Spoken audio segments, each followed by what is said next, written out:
Hi எல்லாருக்கும் வணக்கம். நம்ம அழகே அழகு சீரியலில் நம்ம அழகுமதி தன்னோட மாமியார் ராஜலக்ஷ்மி எந்த சுரேஷ் கையால் அழகுமதியை வீட்டை விட்டு வெளியே விரட்டினாங்களோ அதே சுரேஷ் கையால் மாமியார் ராஜலக்ஷ்மியை அரெஸ்ட் பண்ணி ஜெயிலில் போடணும் அப்படின்னு நினைக்கிறவங்க இந்த வீடியோக்கு ஒரு லைக் போட்டுக்கோங்க. ஸோ பார்த்திங்கன்னா நம்ம அழகுமதி நான் இந்த வீட்டில் தான் இருப்பேன் அப்படின்னு மன்னிப்பு கேட்காம வாசல்லையே உக்காந்துருக்க இந்த ராஜலக்ஷ்மி நம்ம அழகுமதியோட அப்பா அம்மாவையும் வர வச்சு உங்கள் பொண்ணு இனிமேல் இங்கே இருக்கவே வேண்டாம், நாங்கள் அவளை வீட்டை விட்டு வெளியே விரட்டினாலும் வாசல்லே உட்காந்துக்கிட்டு எங்கள் மானத்தை வாங்குறா, இந்த மாதிரி ஒரு பொண்ணு எங்கள் வீட்டு மருமகளாக இருக்கிறதுக்கு தகுதியே கிடையாது, உங்கள் வீட்டுக்கு கூட்டிகிட்டு போங்க அப்படின்னு ஒரே பிடிவாதமாக இருக்க நம்ம அழகுமதியோட அப்பா ராமமூர்த்தியும் காஞ்சனாவும் காலில் விழக்கூட தயாராக இருக்காங்க. ஆனால் நம்ம அழகுமதி இவங்கள்ட்டலாம் காலில் விழுந்து கூட ஒரு பிரயோஜனமும் இல்லை, இவங்களாம் ராட்சசன் மாதிரி மனசு கொஞ்சம் கூட மாறாது அப்படின்னு ராமமூர்த்தியையும் காஞ்சனாவையும் காலையும் விழ விடலை. நம்ம அழகுமதி கிட்ட மன்னிப்பு தானம்மா கேட்டுருமா அப்படின்னு சொன்னாலும் நம்ம அழகுமதி செய்யாத தப்புக்கு நான் எதுக்கு மன்னிப்பு கேட்கணும் அப்படின்னு ஒரே நிலையாக இருக்காங்க.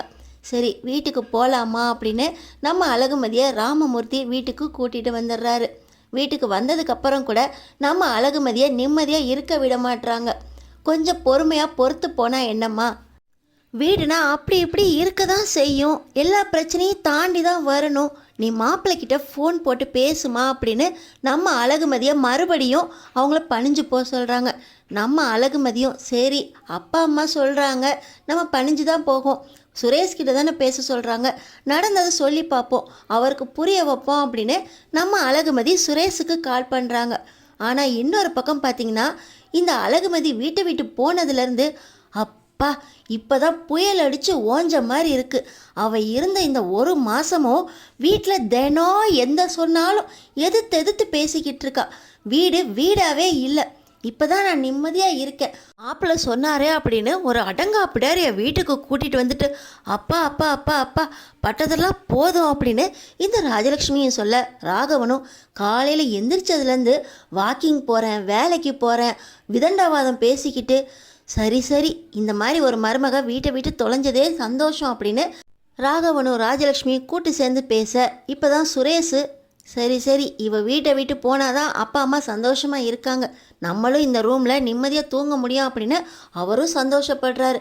இந்த நேரத்தில் வீட்டில் இருக்கும்போது நம்ம அழகுமதி அவங்க அப்பா அம்மா சொன்னதுக்காக கால் பண்ண, எப்பா நீ எதுக்கு இந்த நேரத்தில் கால் பண்ண, நான் நிம்மதியாக இருக்கிறது உனக்கு பிடிக்கவே பிடிக்காது, நீ எல்லாம் ஒரு பொம்பளையா, நீ வீட்டுக்கு வந்ததுலேருந்து என் நிம்மதி சந்தோஷம் எல்லாம் போச்சு, ஒழுங்காக வீட்டில் நிம்மதியாகவும் இருக்க தூங்க முடியல, வேலையும் ஒழுங்காக செய்ய முடியல, இந்த வீட்டில் எல்லாரும் நிம்மதியாக இருக்கும், நீ எல்லாம் ஒரு பொம்பளையா, ஒரு பொம்பளை மாதிரியா நடந்துக்கிற, நீ இருந்த இத்தனை நாளும் வீடே போர்க்களமாக இருந்துச்சு, வீடு இப்போ அமைதியாக இருக்குது, ஒரு வீடு எப்படி இருக்கணும்னு இப்போ வந்து பாரு, உன் மேலே நான் கொலை வெறியில் இருக்கேன், நீ எல்லாம் ஒரு பொம்பளையா, இந்த வீட்டு பக்கம் மட்டும் வந்துடாத, அப்படியே வந்த உன்னை நான் கொன்னுருவேன் அப்படின்னு இன்னும் கோவத்தோடு பேச நம்ம அழகுமதி ஃபோனை வச்சிடுறாங்க.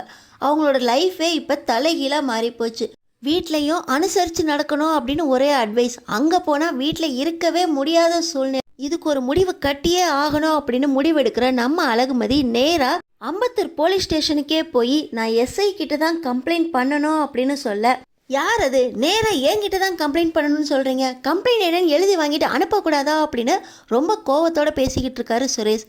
இல்லை சார் ஒரு லேடி வந்திருக்காங்க உங்கள்கிட்ட தான் கம்ப்ளைண்ட் பண்ணணும்னு நிற்கிறாங்க அப்படின்னு சொன்ன உடனே சரி வர சொல்லுங்கள் சார், நீங்கள் கொஞ்சம் வெயிட் பண்ணுங்க அப்படின்னு அங்கே பேசிக்கிட்டு இருந்தால் அந்த பெரிய ஆட்களை வெளியே வெயிட் பண்ண சொல்கிறாங்க.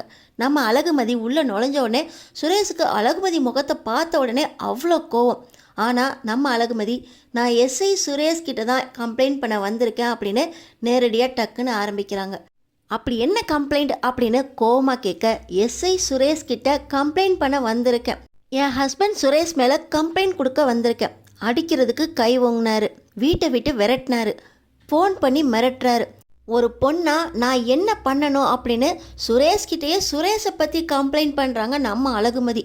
சுரேஷுக்கு கோபம் வந்துடுது, உங்கள் மேலே எந்த தப்புமே இல்லையா, நீங்கள் உங்கள் மாமியாரை எதிர்த்து பேசலையா, உங்கள் மாமியாருக்கு உங்களால் நெஞ்சு வலியே வந்துருச்சு, ஒரு வீட்டில் ஒரு பொண்ணா மருமகளாக மாமியாருக்கு தேவையான செய்ய வேண்டியதும் மாமியாரை எதிர்த்து பேசாமல் வேலை செய்கிறதும் பணிவிட செய்கிறதும் உங்களால் மருமகளாக செய்ய முடியாதப்ப உங்கள் ஹஸ்பண்ட் உங்ககிட்ட இப்படி நடந்திருக்காரு அப்படின்னு சுரேஷ் சொல்கிறாரு.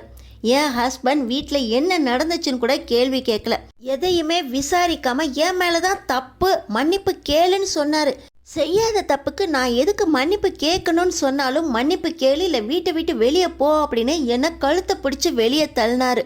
வீட்டுக்கு வந்ததுக்கப்புறம் கூட என்ன நடந்துச்சுன்னு சொல்கிறதுக்கு ஃபோன் பண்ணால் நீ வீட்டுக்கே வராத, வந்தால் கொலை பண்ணிடுவேன் அப்படின்னு மிரட்டுறாரு. என் ஹஸ்பண்ட் மேலே நான் கம்ப்ளைண்ட் எழுதி தரேன், நீங்கள் நடவடிக்கை எடுக்கணும் அப்படின்னு நம்ம அழகுமதி சுரேஷ்கிட்டேயே சுரேஷ் மேலே கம்ப்ளைண்ட் எழுதி தர, ஆதாரம் இல்லாமல் எந்த கம்ப்ளைண்ட்டும் எடுத்துக்க முடியாது, உங்ககிட்ட ஆதாரம் இருக்கா அப்படின்னு சுரேஷ் கேட்குறாரு. எங்கள் வீட்டில் என் மாமியார் என்ன கொடுமையாக தப்பாக பேசினப்போ என் கூட இருந்தாங்க எங்கள் அழகுமலர் அக்கா, அவங்க ஒரு ஆதாரம். என்னை கழுத்தை பிடிச்சி வெளியே தள்ளினப்போ வீட்டில் இருக்க சுற்றி அக்கம் பக்கத்தினர் எல்லாருமே என்ன நடந்துச்சுன்னு பார்த்துக்கிட்டே இருந்தாங்க. எங்கள் அப்பா அம்மா கூட்டிகிட்டு போகிற வரைக்கும் வாசல்லையே அந்த அன்டைமில் உட்காந்துருந்தேன். ஒரு பொண்ணாக என்னை மதிக்காமல் வாசலில் உட்கார வச்சாங்க. அக்கம் பக்கத்தில் இருந்தவங்க எல்லாம் அடுத்த ஆதாரம். என் ஹஸ்பண்ட் சுரேஷுக்கு நடந்தது என்ன அப்படின்னு புரிய வைக்கலான்னு ஃபோன் பண்ணுனா அதை கேட்க கூட இல்லாமல் அவர் பாட்டு பேசிட்டு என்னை மிரட்டினார். அதெல்லாம் கூட நான் ரெக்கார்ட் பண்ணி வச்சுருக்கேன். இதோ ஃபோன்லேயும் ஆதாரம் இருக்கா அப்படின்னு நம்ம அழகுமதி சொல்ல, இதெல்லாம் ஆதாரமாக எடுத்துக்க முடியாது, நீங்கள் கிளம்பலாம், இந்த மாதிரி கம்ப்ளைண்ட்டை தூக்கிக்கிட்டு மறுபடியும் இந்த ஸ்டேஷனுக்கு வராதிங்க அப்படின்னு சுரேஷ் சொல்கிறாரு. ஒரு சப் இன்ஸ்பெக்டராக ஒரு பொண்ணுக்கு நீங்கள் என்ன பதில் சொல்லுவீங்கன்னு கேட்குறப்போ கம்ப்ளைண்ட்டை கூட எழுதி வாங்க மாட்டீங்க. அப்புறம் பின்னால் வர சீக்வன்ஸுக்கு நான் பொறுப்பில்லை அப்படின்னு நம்ம அழகுமதி அங்கேருந்து கிளம்ப, இவ ஆதாரத்தை தேடியே வச்சிருப்பாளே, ஏற்கனவே நம்ம வேலை போனதுக்கு இவ தானே ஆதாரம் வச்சுருந்தா, இப்போ ஏன் ஸ்டேஷனுக்கு ஏன் மேலேயே வந்து கம்ப்ளைண்ட் பண்ணுறா, இதெல்லாம் சும்மா விட முடியாது, நான் இப்போயே வீட்டுக்கு போய் அண்ணி யாருக்காக ஆதரவாக நின்று யாருக்கு சாட்சி சொல்ல போகிறாங்கன்னு தெரிஞ்சுக்கணும். அது மட்டும் இல்லாமல் நான் ஃபோன் பேசுனதை ரெக்கார்ட் பண்ணி வச்சுருக்கேன்னு சொல்கிறா, அந்த ஆதாரத்தையும் எப்படியாவது அழிக்கணும், வீட்டில் என்ன நடந்துச்சு அப்படின்னு முதல்ல தெரிஞ்சுக்கணும் அப்படின்னு சுரேஷ் வீட்டுக்கு கிளம்புறாரு. அங்கே போன உடனே என்னடா இந்நேரத்தில் கிளம்பி வந்திருக்க, ஃபோன் போட்டு வாடான்னு கொண்டா கூட வேலை இருக்குன்னு சொல்லுவேன் அப்படின்னு சொல்லி இந்த ராஜலக்ஷ்மி கேட்க, அம்மா அன்னைக்கு மதிய வீட்டை விட்டு வெளியே விரட்டினோல, அவள் என்னை பற்றி என் மேலேயே ஏன் ஸ்டேஷனுக்கே வந்து கம்ப்ளைண்ட் பண்ணுறாமா, நான் கம்ப்ளைண்ட்டை எடுத்துக்க மாட்டேன் அப்படின்னு உன்ட்ட என்ன ஆதாரம் இருக்குன்னு கேட்டால் வீட்டில் அழகுமலர் அண்ணி இருக்காங்கல்ல, அவங்க ஆதாரத்துக்கு வருவாங்க, அவங்க சாட்சி சொல்லுவாங்கன்னு சொல்கிறா. அண்ணி நீங்கள் மதிக்காக பேசுவீங்களா எங்கள் அம்மாக்காக பேசுவீங்களா அப்படின்னு இப்போ சுரேஷ் கேட்க, நம்ம அழகுமலர் ராஜலக்ஷ்மியை பார்க்க, என்னடி நீ இந்த வீட்டு மருமக தானே, நான் என்னைக்காவது உன்னை கொடுமை பண்ணியிருக்கேனா, நான் சொல்கிறதெல்லாம் செஞ்சால் இந்த வீட்டில் ராணி மாதிரி நீங்கள் பாட்டு இருக்கலாம், நான் சொல்கிறது எதையுமே அவள் காது கொடுத்து கூட கேட்க மாட்டேங்கிறா, எதுக்கெடுத்தாலும் எதிர்த்து பேசிக்கிட்டு இருக்கா, எந்த ஏழ்றையை கூட்டு வர போகிறாளோ அப்படின்னு ஒவ்வொரு நிமிஷமும் அவள் இந்த வீட்டில் இருக்கிறதுல பயந்துக்கிட்டே இருக்க வேண்டியிருந்துச்சு. இப்போ தான் ஒரு 2 நாளாக வீட்டில் நிம்மதி இருக்குது, அடுத்த ஏழ்றையை கூட்டிகிட்டு வந்தா, நீ அவ கூட சேர்ந்துக்கிட்டு ஆடின உன் வாழ்க்கையும் போயிடும் அப்படின்னு சொல்லி இந்த ராஜலக்ஷ்மி மலரையும் மிரட்ட, அத்தை அது வந்து அண்ணி நீங்கள் மதிக்காக பேச போகிறீங்களா அம்மாக்காக பேச போகிறீங்களா அப்படின்னு இங்கே சுரேஷ் கேட்டுக்கிட்டு இருக்கும்போதே அங்கே எஸ்பி ஆஃபீஸ்லேருந்து சுரேஷுக்கு கால் வருது. சார் உங்கள்கிட்ட எஸ்பி கொஞ்சம் பேசணும்னு சொன்னார், நீங்கள் நேராக எஸ்பி ஆஃபீஸ்க்கு வந்துருங்க அப்படின்னு காலில் சொல்கிறாங்க. ஐயோ மறுபடியும் எஸ்பி ஆஃபீஸ்க்கா, இவ அங்கே போய் எதுவும் கம்ப்ளைண்ட் பண்ணிட்டாலோ அப்படின்னு பயந்து போய், அம்மா எஸ்பி ஆஃபீஸ்லேருந்து என்னை வர சொல்கிறாங்க அப்படின்னு சுரேஷ் ராஜலக்ஷ்மி கிட்ட சொல்ல, இந்த ராகவனும் வந்துட்டு உனக்கு கல்யாணம் பண்ணுறேன் அப்படின்னு சொல்லி இந்த மாப்பிள்ளை இந்த ராட்சசியை போய் உனக்கு கல்யாணம் பண்ணி வச்சிட்டாரு, இவ மறுபடியும் எதுக்கு எடுத்தாலும் போலீஸ் ஸ்டேஷன்லேயே போய் நிற்கிறா, போலீஸ் ஸ்டேஷனுக்கு போகிற பொண்ணு வீட்டுக்கு அடங்க மாட்டா அப்படின்னு இவருக்கு எப்போ தான் புரிய போகுதோ, மாப்பிள்ளை நீங்கள் பண்ண வேலையிலேயே பெரிய தப்பு இதுதான் மாப்பிள்ளை, இந்த மாதிரி ஒரு பொண்ணை வீட்டுக்கு கூட்டிகிட்டு வந்து எங்கள் சுரேஷோட வாழ்க்கையவே கெடுத்துட்டீங்க அப்படின்னு ராகவனும் ராஜலக்ஷ்மியும் பேச, அம்மா நான் எஸ்பி ஆஃபீஸ் வரைக்கும் போயிட்டு வந்துடுறேம்மா அப்படின்னு சுரேஷ் கிளம்பி போக, ஐயோ புள்ள இப்படி பதறி அடித்து போகிறானே, இவ போய் என்னன்னு கம்ப்ளைண்ட் பண்ணான்னு தெரியலையா அப்படின்னு ராஜலக்ஷ்மி புலம்ப ஆரம்பிச்சிட்டாங்க. எஸ்பி ஆஃபீஸ்க்கு போனதுக்கப்புறம் கொஞ்சம் நேரம் வெயிட் பண்ணி இப்போ எஸ்பியை பார்க்கும்போது சுரேஷ்கிட்ட, உங்களை நான் ஏற்கனவே வார்ன் பண்ணியிருக்கேன், நீங்கள் மறுபடியும் இதே மாதிரியே கேஸ் எடுக்காமல் அந்த கம்ப்ளைண்ட்டுக்கு ஏற்றாப்புல எந்த ஒரு நடவடிக்கையும் எடுக்காமல் என்கிட்ட வந்திருக்கீங்க அப்படின்னா நீங்கள் என்ன தான் வேலை செய்கிறீங்க, உங்களுக்கு டியூட்டியில் என்ன தான் சொல்லி கொடுத்தாங்க, உங்கள் மேலே ஏற்கனவே விசாரணை கமிஷன் வரைக்கும் போய் உங்கள் வேலை திரும்ப கிடச்சிருக்கு, மறுபடியும் அதே மாதிரி எந்த ஒரு நடவடிக்கையுமே கொடுத்த கம்ப்ளைண்ட் மேலே எடுக்க மாட்டீங்க அப்படின்னு கம்ப்ளைண்ட் வந்திருக்கு, ஒழுங்காக அந்த கம்ப்ளைண்ட்டுக்கு என்ன நடவடிக்கை எடுக்கணுமோ முறையாக எடுங்க, இல்லாட்டினா உங்கள் வேலையை என்னாலலாம் காப்பாற்ற முடியாது அப்படின்னு சொல்லி சுரேஷ்கிட்ட எஸ்பி ரொம்பவே கோவமாக நடந்துக்க, சார் அது வந்து அந்த கம்ப்ளைண்ட் கொடுத்ததே என்னோட மனைவி தான் சார் அப்படின்னு சுரேஷ் சொல்கிறாரு. என்னது மனைவியா, அந்த பொண்ணு தானே ஏற்கனவே உங்கள் மேலே கம்ப்ளைண்ட் கொடுத்தது அப்படின்னு எஸ்பி சார் கேட்க, ஆமாம் சார், ஏற்கனவே இதே மாதிரி நான் ஒரு ஸ்டூடெண்ட்டை என் மாமாவோட சேர்ந்து அடித்த கேஸில் அவங்க கம்ப்ளைண்ட் பண்ணாங்க.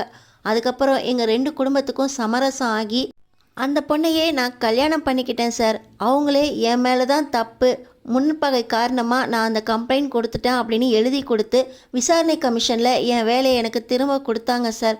இப்போ அவங்க என்னோடய ஒய்ஃப், அவங்க தான் இப்போ மறுபடியும் என் மேலே கம்ப்ளைண்ட் கொடுத்தாங்க.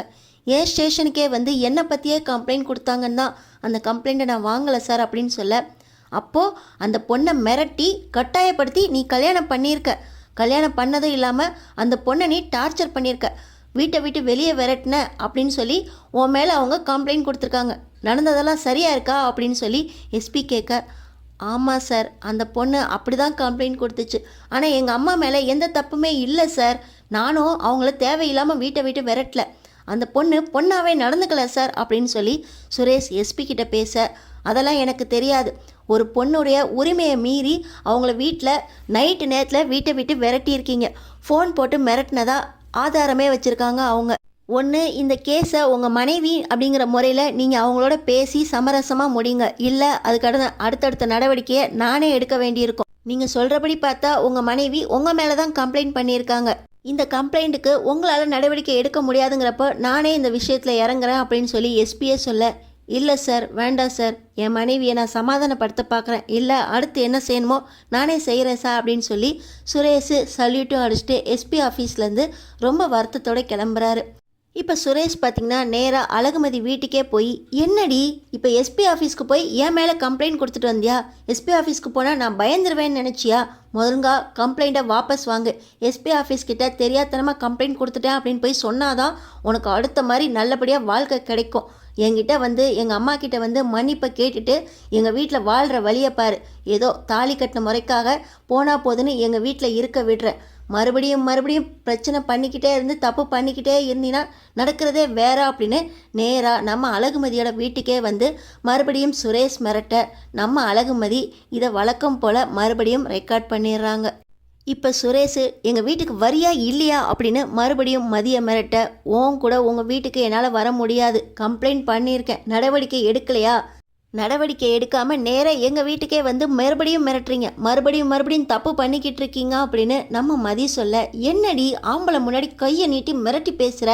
மாமா அத்தை, உங்களை நான் மறுபடியும் மாமா அத்தை அப்படின்னு நினச்சி உங்களை உரிமையோட இந்த குடும்பத்துக்கு மருமகனாக வரணும்னு நினச்சிங்கன்னா உங்கள் பொண்ணுக்கு புத்திமதி சொல்லி எங்கள் அம்மா கிட்ட மன்னிப்பு கேட்டு எங்கள் வீட்டில் வந்து வாழ்கிற வழியை பார்க்க சொல்லுங்கள் அப்படின்னு சொல்லி கம்ப்ளைண்ட்டை வாபஸ் வாங்கிட்டு எங்கள் வீட்டுக்கு வா அப்படின்னு சுரேஷ் சொல்லிட்டு கிளம்பிடுறாரு. அப்பா இந்த மாதிரி மரியாதையே இல்லாமல் எப்போ பாரு என்ன நடந்துச்சுன்னு கேட்காம மன்னிப்பு கேட்க சொல்லிக்கிட்டே இருக்கார். இந்த விஷயத்தை நான் சும்மா விட மாட்டேன் அப்படின்னு சொல்லி நம்ம அழகுமதி ராமமூர்த்தி பேச்சையும் மீறி மறுபடியும் எஸ்பி ஆஃபீஸ்க்கு போய் இந்த மாதிரி வீட்லேயும் வந்து மிரட்டுறாங்க அப்படின்னு அந்த வீடியோ ரெக்கார்டிங்ஸையும் காட்டுறாங்க. எஸ்பிக்கு கோவம் வந்துடுது. இப்போ நேராக சுரேஷ் வீட்டுக்கே போகிறாரு எஸ்பி சார். நம்ம அழகுமதியையும் எஸ்பி சார் கூடவே கூட்டிக்கிட்டு சுரேஷ் வீட்டுக்கு போக அங்கே எஸ்பியோட நம்ம அழகுமதி வர்றதை பார்த்த உடனே சுரேஷுக்கு அள்ளு விட்டுருது. சார் நீங்கள் எதுக்கு சார் வீட்டுக்கு அப்படின்னு சொல்ல, இந்த பொண்ணு உங்கள் குடும்பத்து மேலேயே கம்ப்ளைண்ட் பண்ணியிருக்கு. முதல்ல உன்னை நடவடிக்கை எடுக்க சொல்லி கம்ப்ளைண்ட் பண்ணப்போ நீ மறுபடியும் தப்பு பண்ணிக்கிட்டே இருக்க. நீ எல்லாம் போலீஸ் வேலைக்கு தகுதியே இல்லாதவ. போலீஸ் ட்ரெஸ்ஸில் தானே இருக்க. உங்கள் அம்மாவை கைது பண்ணுறியா, இல்லை இந்த பொண்ணுக்கிட்ட மன்னிப்பு கேட்டு மறுபடியும் இந்த வீட்டில் வாழ்கிறதுக்கு நீங்கள் எல்லாரும் ஒத்துக்கிறீங்களா அப்படின்னு எஸ்பி சார் கேட்க, சார் நான் இவள்கிட்ட சொன்னேன், எங்கள் அம்மா கிட்ட மன்னிப்பு கேட்டுட்டு இந்த வீட்டிலே வாழலான்னு தான் சொன்னேன். ஆனால் இவன் மறுபடியும் உங்கள்கிட்ட வந்து என்ன கம்ப்ளைண்ட் பண்ணான்னு தெரியல அப்படின்னு சுரேஷ் சொல்ல, ஒரு மேலதிகாரிக்கிட்ட எப்படி பேசணும்னு தெரியல, ஒரு கம்ப்ளைண்ட் பண்ணால் அதுக்கு அடுத்த நடவடிக்கை எப்படி எடுக்கணும்னு தெரியல. இந்த மதி உன்னோட ஒய்ஃப் கம்ப்ளைண்ட் கொடுத்தது ஓ மேலே, உங்கள் அம்மா மேலே. மதி மேடம் என்னென்ன நடந்துச்சா அப்படின்னு எல்லாத்துக்கும் ஆதாரத்தோடு என்கிட்ட சமர்ப்பிச்சிருக்காங்க. ஆதாரங்களே நான் விசாரிச்சிட்டேன். அவங்களும் உங்கள் அம்மாவுக்கு எதிராக தான் என்கிட்ட வாக்குமூலமும் கொடுத்துருக்காங்க. நான் இவ்வளவு சொல்கிறதையும் மீறி உங்கள் அம்மா மேலே எந்த வழி நடவடிக்கையும் எடுக்காமல் அல்லது மதி மேடத்தை மறுபடியும் நீ வீட்டுக்குள்ளே கூப்பிடாமல் நான் இப்படியே தான் நிலையாக இருப்பேன் அப்படின்னு சொன்னால் உன்னையும் உங்கள் அம்மாவையும் நானே அரெஸ்ட் பண்ண வேண்டி இருக்கும் அப்படின்னு சொல்லி எஸ்பி சார் சொல்ல, சார் எங்கள் அம்மாவை நான் அரெஸ்ட் பண்ண முடியாது சார் அப்படின்னு சுரேஷ் மனசுக்குள்ளே புழுங்கிக்கிட்டு இருக்க ராஜலக்ஷ்மி மலரை பார்த்து, நீ எனக்கு எதிராக வாக்குமூலம் கொடுத்தியா? இந்த பக்கத்து வீட்டுக்காரங்க தான் எனக்கு எதிராக வாக்குமூலம் கொடுத்தாங்கன்னு பார்த்தா வீட்டுக்குள்ளேயே இருந்துக்கிட்டு எனக்கு எதிராக மதிக்கு ஆதரவாக நீ வாக்குமூலம் கொடுத்துருக்க அப்படின்னு மலர்கிட்ட இந்த ராஜலக்ஷ்மி அடிக்க போக நம்ம மதி எஸ்பி சுரேஷ் இவங்க எல்லாம் இருக்கும்போதே அவங்க மருமகளை எப்படி அடிக்க போகிறாங்க பாருங்கள் சார் அப்படின்னு நம்ம மதி மலருக்காக பேச, ஒரு மாமியாராக மருமகளை எப்படி நடத்தணும்னு தெரியல. இந்த ராஜலக்ஷ்மி மேடத்தை பார்த்தா இவங்க மேலே தான் தப்பு இருக்குன்னு எனக்கு தோணுது. சுரேஷ் இவங்களை அரெஸ்ட் பண்ணு, இல்லை இந்த பொண்ணுக்கிட்ட மன்னிப்பு கேட்க சொல்லு, இல்லாட்டினா அடுத்தடுத்த நடவடிக்கைகள் ரொம்ப மோசமாக இருக்கும் அப்படின்னு எஸ்பி சார் சொன்ன உடனே ராஜலக்ஷ்மிக்கு மனசுலையும் முகம் ஃபுல்லாக பயம் தெரிய ஆரம்பிச்சிருது. என் பிள்ளை என்ன அரெஸ்ட் பண்ணுவானா? இந்த வீட்டில் இந்த மாதிரி ஒரு கொடுமை இவளை கட்டிக்கிட்டு வந்ததுலேருந்து தான் நடக்குது. முதல்ல எங்களை மரியாதை இல்லாமல் நடத்த ஆரம்பித்தா, எங்களுக்கு வேலையை நாங்களே செஞ்சுக்கணுமா அப்படின்னு எங்களை மிரட்ட ஆரம்பித்தா. இப்போ என் புள்ள கையாலே என்னை அரெஸ்ட் பண்ண வைக்கிறாளே அப்படின்னு நெஞ்சில் அடிச்சுக்கிட்டு அழுகுறாங்க ராஜலக்ஷ்மி. இந்த நடிப்பெல்லாம் எவ்வளவோ பார்த்தாச்சு அப்படின்னு நம்ம மதி கெத்தா நிற்க மலருக்கு, மதி என்ன மதி இதெல்லாம் அப்படின்னு மலர் கேட்க, நீங்கள் சும்மா இருங்கக்கா, என்ன நடக்குமோ அதான் நடக்கும் அப்படின்னு நம்ம மதி சொல்ல, இப்போ எஸ்பி சார் சுரேஷ்கிட்ட உனக்கு ஒரு வாரம் சஸ்பெண்ட் அப்படின்னு சொல்லி சுரேஷுக்கும் தண்டனையை கொடுத்துட்டு உங்கள் அம்மாவை நீ அரெஸ்ட் பண்ணாமல் இருக்க, நான் உங்கள் அம்மாவை அரெஸ்ட் பண்ணுறேன் அப்படின்னு சொல்லி எஸ்பி சார் ஹேண்ட்கஃபை எடுக்க, இப்போ நம்ம மதி ராஜலக்ஷ்மியை சுரேஷ் கையால் அரெஸ்ட் பண்ண வைக்கிற அளவுக்கு போக போகிறாங்களா, இல்லை ராஜலக்ஷ்மி நம்ம மதிக்கிட்ட மன்னிப்பு கேட்டு இந்த வீட்டில் நீ வாழலாம் அப்படின்னு மரியாதையோட உள்ளே கூப்பிட போகிறாங்களா? அடுத்தடுத்து என்ன நடக்க போகுதுன்னு தெரிஞ்சுக்கிறதுக்கு நம்ம சேனலை சப்ஸ்கிரைப் பண்ணி தொடர்ந்து பாருங்கள்.